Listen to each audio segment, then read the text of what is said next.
Ele então se recusou a aceitar o domínio do rei. E foi exatamente por causa desse conflito que ele foi torturado e morto.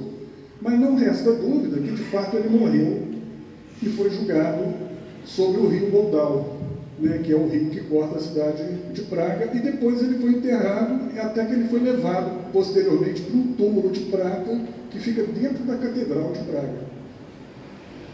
Isso no final do século XIV. Ele foi morto em 1393. Aqui, por exemplo, é o lugar onde, segundo a tradição, ele foi julgado da ponte. Existe hoje uma estátua dele em sua homenagem. E aqui embaixo nós temos um cartaz, né, que foi confeccionado há pouco, ressaltando o processo de irmanação de São João com a cidade de Nepomuk. Essa aqui também é um ponto interessante, é uma relíquia que se tem dele, porque por volta, no início dos 1700, abriram o túmulo dele e encontraram um pedaço de um tecido orgânico alongado. E aí as pessoas acharam que era a língua dele que havia sido preservada. Isso, inclusive, ajudou muito o processo de canonização que aconteceu poucos anos depois. Mas, atualmente, mais recentemente, fizeram um estudo científico e descobriram que aquilo que eles achavam que era uma língua era parte do tecido cerebral. Então, na verdade, não era uma língua. Mas, assim, ficou a tradição. E, independente da tradição, o que existe de fato é a questão que ele foi um personagem real e participou de muitos eventos que são atribuídos a ele. Bom, essa seria uma parte inicial do livro, onde a gente fala um pouco da vida do santo. Depois, na segunda parte do livro, a gente fala das origens da cidade de São João Nepomuceno. Por que São João Nepomuceno surgiu e de onde que veio esse nome, né? Então, o que a gente faz aqui é falar um pouquinho da zona da Mata Mineira, que é essa parte que está aqui, que antigamente era chamada de sertões proibidos, porque na época da mineração, a mineração aconteceu no centro do estado, né, onde hoje tem Ouro Preto, Mariana. Existia um caminho real que ligava o centro até o Rio de Janeiro, e essa região era tomada de floresta. E o governo português gostava que isso aqui fosse tomado de florestas, porque impedia que as pessoas passassem por aqui para extraviar o ouro, contrabandear o ouro.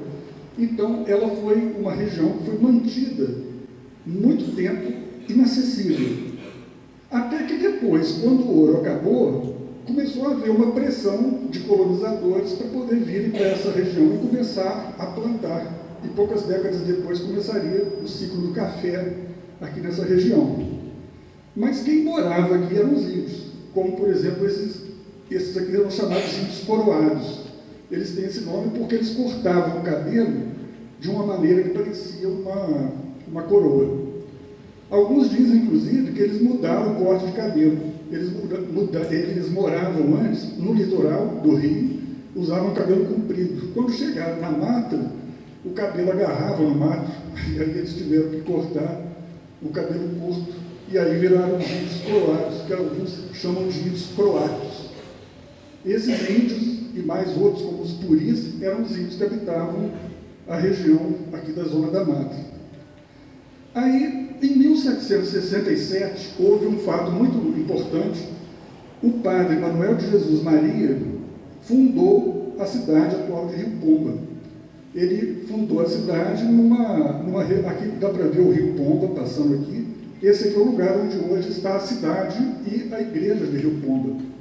A função do padre nessa época era exatamente começar o processo de colonização dessa região, uma vez que já não havia mais a questão do ciclo do ouro.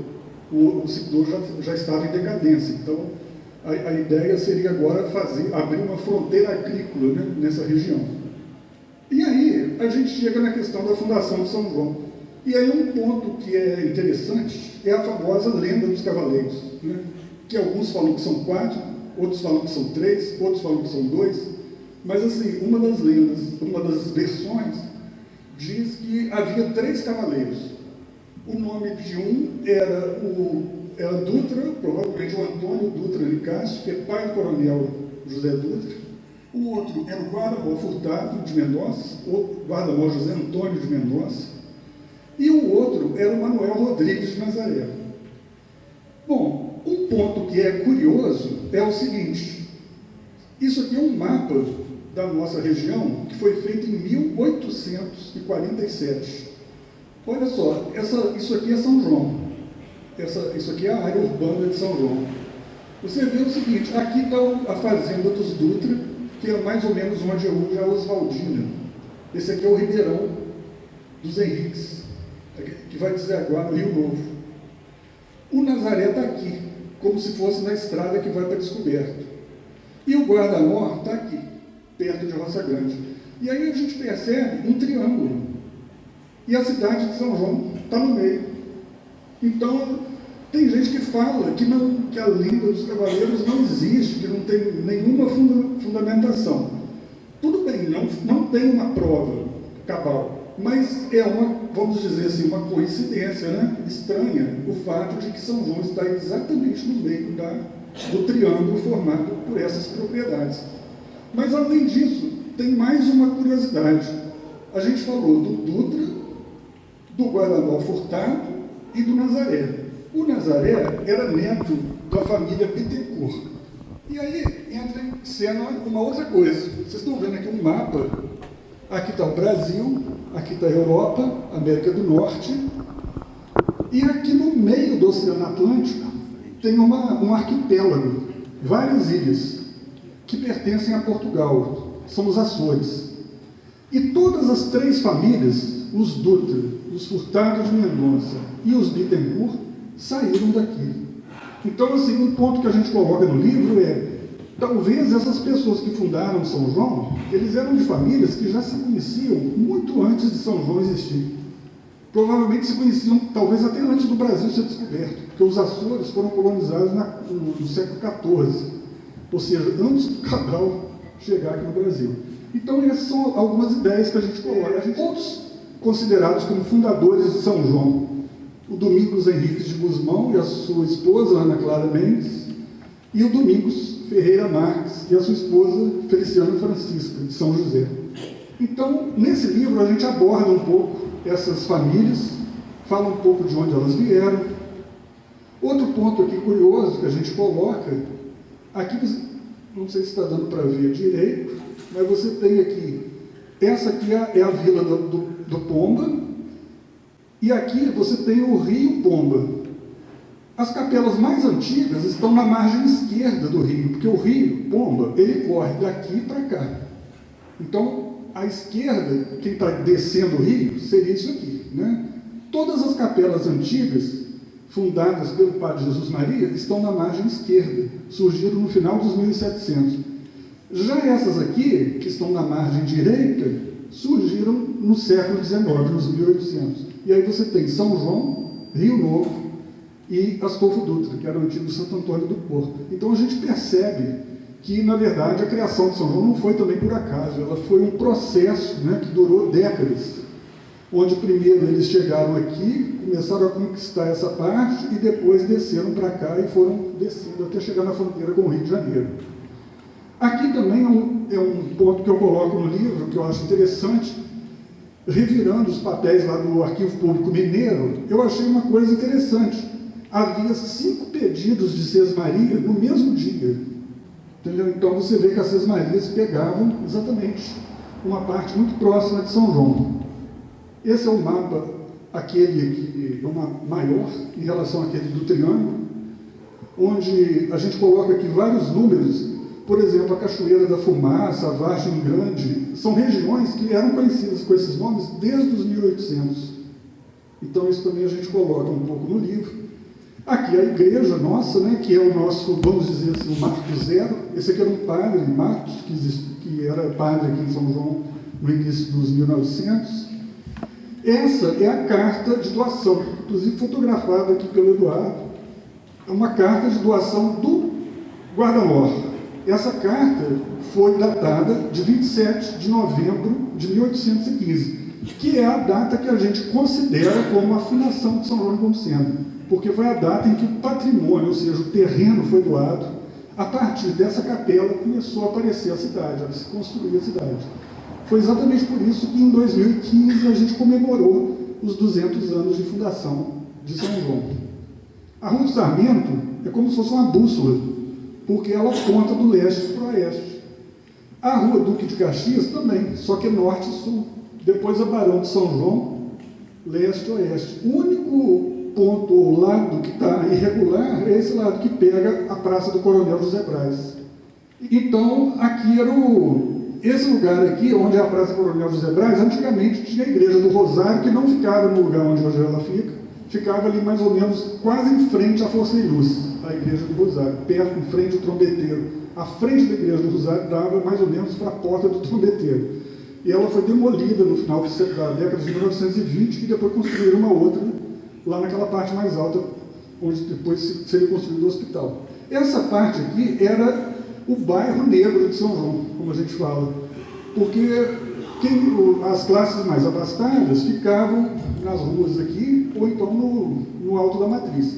Aqui ficava geralmente a população negra de São João. Aqui e na Rua Nazaré, que é a Rua do Sapo. Né? Então aqui, essa é a Rua Duque de Caxias, né? A casa do Dr. Pérez, que infelizmente não existe mais, leste-oeste. Depois, esse aqui era o chamado Largo Triangular, ele tinha esse nome, só voltando aqui, não sei se está dando para perceber aqui, nesse triângulo, aqui tinha um recorte, que era um triângulo, é exatamente um triângulo que corresponde à Praça Carlos Alves atual. Por isso ele era chamado de Largo Triangular. Essa aqui é uma imagem dele, em mais ou menos 1925, dá para ver um calhambeque, aqui é onde tem o açougue, né?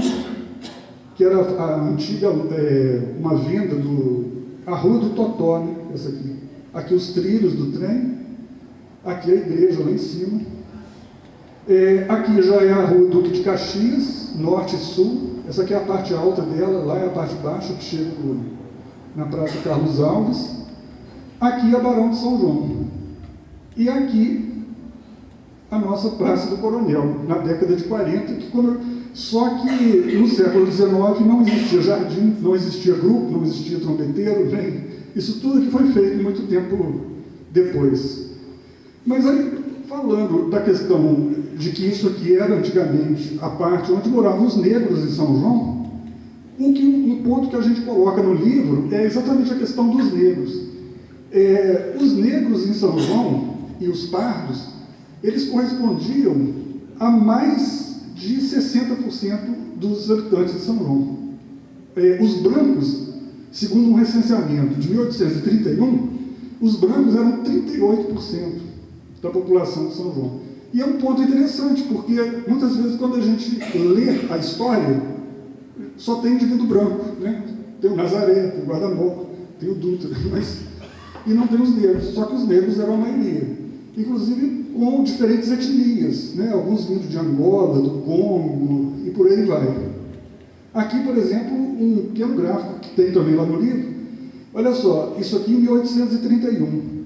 Os negros em São João, eles eram mais de 700 indivíduos, os brancos eram um pouco menos de 700 e os mestiços quase 400. Se você juntar aqui os mestiços com os negros, para fazer os não brancos, você vê que os não brancos dão quase o dobro dos brancos. Isso em 1831. Depois disso, a miscigenação, né, continua atuando, então a gente vê uma grande presença dos negros aqui na nossa cidade.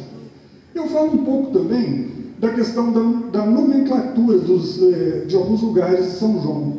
Se vocês pararem para pensar, São João tem alguns lugares que tem nome de índio, né? Aqui é uma cidade mineira que tem o nome curioso de Tarumirim. Olha só, Taru, não sei se vocês sabem, quer dizer céu, e Mirim quer dizer pequeno. Essa cidade, ela tem o nome de Tarumirim, porque quem está na praça principal e olha para o céu, vê um céu pequeno, porque tem uma montanha do lado da igreja. Então o céu é pequeno. Mas em São João nós temos o distrito de Taru-Açu. Açu quer dizer grande, porque é um lugar alto. Quando você chega no lado da igreja de Nossa Senhora das Dores e olha, você vê um céu amplo. E daí o nome Taru-Açu, né? Ituí quer dizer queda d'água. Também é um nome tirado do vocabulário indígena. Araci quer dizer o lugar onde o sol nasce, ou seja, o Oriente. Se você está em São João e olha para onde o sol nasce, lá está Araci. Então você vê que existe toda uma nomenclatura por trás disso. Na verdade, aí vale também observar, esses nomes foram inventados pelos brancos, não foram originalmente dados pelos indígenas, pelo menos na nossa região. Eles foram, vamos dizer assim, criados artificialmente, mas não deixa de ser interessante. Eu falo um pouco também no livro da questão de alguns distritos antigos de São João. Isso aqui é uma gravura feita por um grande pintor alemão chamado Rugendas, que esteve descoberto em 1824, no auge do garimpo. Então ele fez um desenho em nanquim, retratando as cenas do garimpo lá em descoberto. Mais ou menos em poucos meses, retiraram-se de 600 a 900 quilos de ouro em descoberto. E só para ter uma ideia, descoberto na época era um garimpo que tinha 3.000 habitantes. São João devia ter umas 200, 300 pessoas. Rio Pomba devia ter 200, 300. Se você pegasse todas as cidades, Rio Pomba, São João, Rio Novo, não dava descoberto. Descoberto era maior do que todas as cidades juntas, por causa do garimpo. Então aqui é uma pena que não dá para ver direito, mas no livro fica melhor.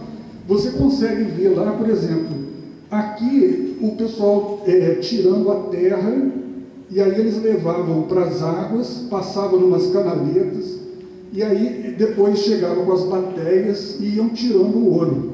Então era um processo extremamente trabalhoso. Um outro ponto que não dá para ver aqui direito, isso aqui é a cena de como se fosse um bar ou uma estalagem do garimpo, onde havia 3 coisas aqui que atraíam os mineradores: mulheres, na verdade prostitutas, bebida e jogo. Aparecem essas 3 cenas no garimpo, porque era um lugar meio sem lei. Isso é curioso. Não existia nesse garimpo, não tinha polícia, não tinha autoridade civil, religiosa, nada. Era um negócio totalmente anárquico e que funcionou, né? Aqui está o Rugendas e aqui o barão Langsdorff, que era o chefe da expedição que esteve em descoberto. Eu falo um pouco de Rio Novo, que é interessante também. Aqui está a igreja antiga de Rio Novo, que infelizmente foi demolida, que eu acho que foi um crime, né, arquitetônico, mas eu prefiro não falar muito disso, porque como eu não sou de Rio Novo, eu não estou querendo criar muita polêmica, né? Mas a igreja antiga é a igreja atual de Rio Novo, e a igreja antiga é a igreja atual de São João. No livro eu coloco uma hipótese de que as duas cidades desenvolveram-se paralelamente, de uma maneira aproximada. Existe um mito que eu tento desmistificar aqui, que fala que São João foi sempre dependente de Rio Novo. E aqui eu meio que desmascaro esse mito.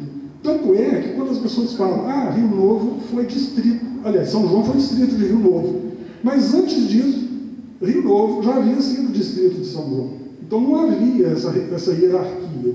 Na verdade, tanto Rio Novo quanto São João dependiam de São Manuel do Pomba, que era a atual cidade de Rio Pomba.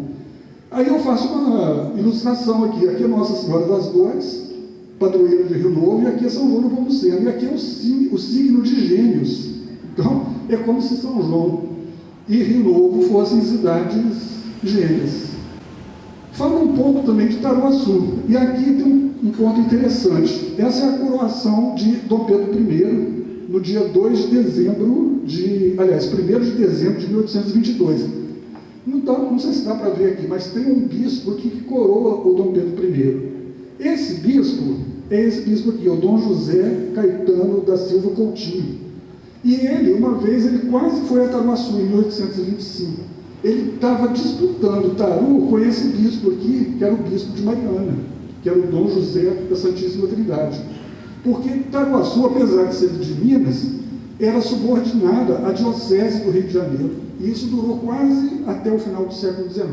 Em 2016, eu estive lá em Praga, visitei o túmulo e até coloquei a bandeira de São João exatamente no local, né, onde havia o seu monumento. Eu também, na época, fui a Nepomuk e comecei a conversar, inclusive em nome do prefeito Sérgio Ferraz, que está aqui. A gente fez um contato inicial. Esse aqui é o cônsul era cônsul da República Tcheca aqui no Brasil, o Victor Dolist, o prefeito, o senhor Emílio Chivetes, o padre, na época, o Romualdo Robi, e mais uma senhora que trabalhava na prefeitura, até que em 2016 nós tivemos, de fato, poucos meses depois da minha ida, a gente, aqui em São João, no dia 16 de maio, o senhor Sérgio Ferraz e o embaixador da República Tcheca, o senhor Iri Havlik, assinaram a irmanação entre Nepomuk e São João Nepomuceno, segundo um projeto, né, que tinha sido feito pelo Ricardo Itaboraí muitos anos antes. Depois disso, 2017, teve a vinda do Dom João de Orleans e Bragança, um bisneto da Dona Isabel, da princesa Isabel, e um ponto interessante, ele é neto de uma condessa tcheca e recebeu o nome João por causa de João Nepomuceno. Ele comentou isso com a gente, o João dele veio exatamente de João Nepomuceno. Ele esteve aqui prestigiando, teve também em 2017 a apresentação de um conjunto de música folclórica, e houve também a gravação do clipe, em abril desse ano. Aqui é o pessoal no estúdio Emerson Nogueira, o pessoal do coral, os cantores brasileiros. Aí eu recentemente agora fiz uma segunda viagem lá, em maio. Estou aqui do lado do busto de São João, que foi reconstruído por computador, né? E eu participei de novas solenidades lá. Aqui eu carregando uma jiboia, que me deram para carregar, em Nepomuk. Eu pensei que fosse um argentino que ia me dar isso, né? Mas não, era um tcheco que me falou, não, já que você é do Brasil, então vai fazer alguma coisa diferente. E eu então participando lá isso aqui é muito bonito, é uma cerimônia que acontece em honra de São João Nepomuceno, onde há uma procissão, e eles me deram também a honra de carregar a imagem, aqui a gente entrando na igreja. O prefeito de lá gosta muito de São João, colocou até uma bandeira de São João no gabinete dele, o senhor Emílio Chivetes. Aqui está o atual prefeito, né, o senhor Hernandes, com a esposa, visitando, agora em junho desse ano.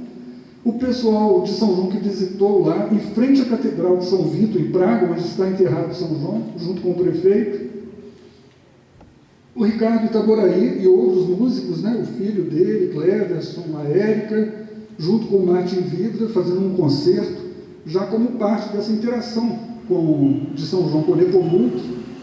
E agora nós temos também lá em Nepomuk, aqui está a igreja, né, de lá, São João Nepomuceno, Brasil. Isso aqui são as cidades irmãs de Nepomuk, segundo o outdoor que eles colocaram lá. A ideia era essa, né? Era de falar um pouco do santo, falar da história mais antiga de São João e falar um pouco desse trabalho de resgate que a gente está fazendo. E é isso. Eu agradeço a vocês.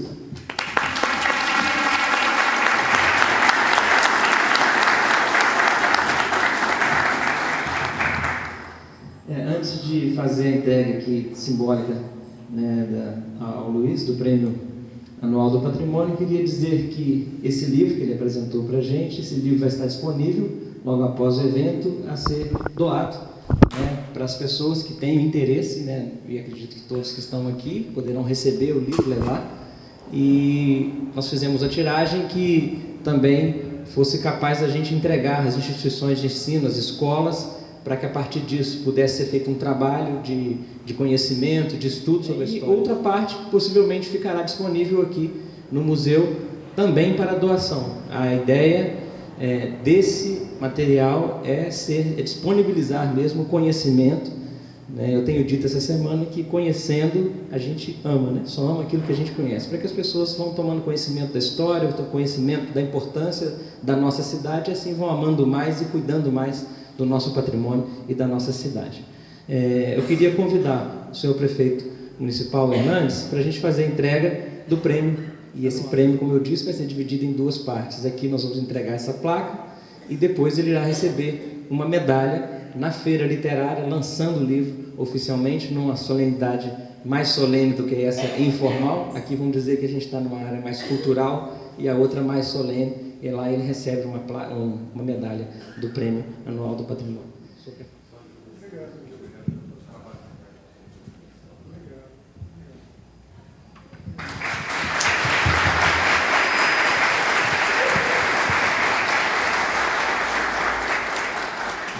Queria agradecer a presença de todos vocês. O Luiz possivelmente estará aqui autografando. Agradecer mais uma vez, então, a Ricardo, ao prefeito Hernandes, agradecer a todos vocês e dizer que, de fato, assim, para mim está sendo uma alegria muito grande e que, de uma certa maneira, eu sinto também a necessidade de compartilhar isso aqui, esse prêmio, com várias outras pessoas que foram muito importantes para mim. Minha esposa, Tatiana, minha família, meu pai, que também é um escritor, né, que eu tive o privilégio de fazer um livro dele agora, uns meses atrás, com as crônicas. Agradecer ao Elir, né, o pessoal da Voz de São João, que sempre nos apoiou, e a todas as pessoas que têm acompanhado esse trabalho, muitos parentes, né, de alguns perto, outros longínquos, e outros parentes, vamos dizer assim, por afinidade, né, afinidade às vezes de ideias, mas todas as pessoas queridas. Então, esse prêmio é dedicado a todos vocês que têm nos prestigiado. Tá? Obrigado.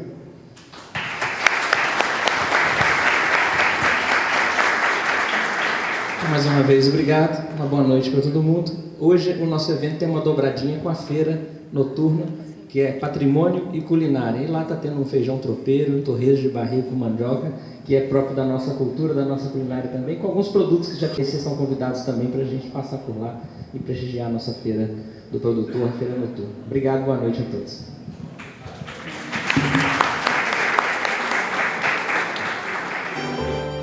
Eia, povo devoto a caminho deste santo querido ao aceno, vamos todos levar nosso preito a São João Nepomuceno. Salve, ó Santo